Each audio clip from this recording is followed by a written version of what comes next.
Bonjour à tous, le 27 janvier 2015, la Cour de cassation a rendu plusieurs arrêts importants sur la validité des avantages catégoriels au regard du principe de l'égalité de traitement. Stanislas de Fournoux, journaliste aux éditions Francis Lefebvre, est ici pour en parler. Stanislas, bonjour. Bonjour Isor. Alors, en premier lieu, est-ce que vous pouvez nous rappeler ce que l'on entend par avantage catégoriel? Alors, un avantage catégoriel, c'est le fait de réserver un avantage social à une catégorie professionnelle déterminée. Par exemple, une convention collective qui prévoit une indemnité de licenciement plus favorable pour les cadres, ou bien l'employeur qui décide unilatéralement d'attribuer des titres restaurants au seul personnel non cadre de l'entreprise.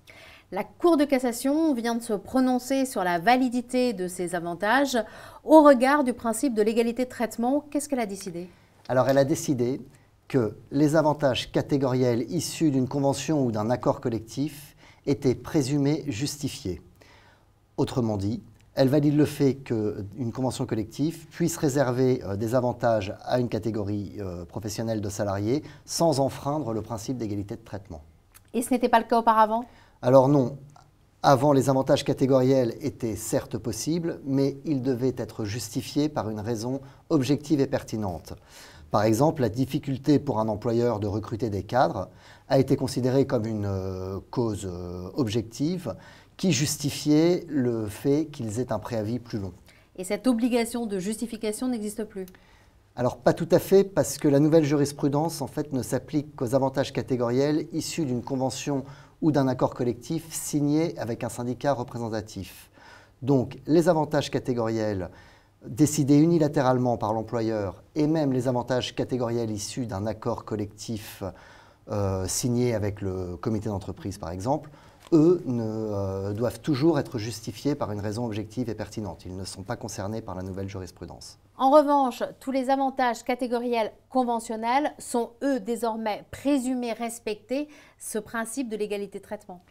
Non, pas tous. Seuls les avantages de nature professionnelle bénéficient de la présomption, en fait. Et qu'entendez-vous par avantage de nature professionnelle?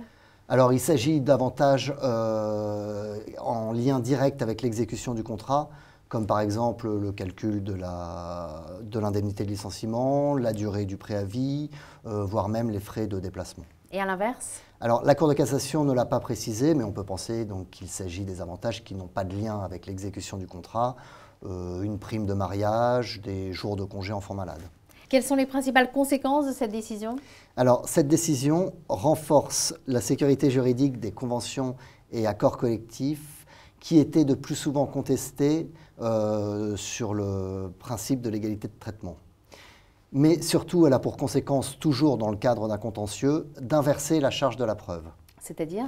Alors, je m'explique. Avant, c'était à l'employeur de démontrer que les avantages catégoriels reposaient sur une raison objective et pertinente.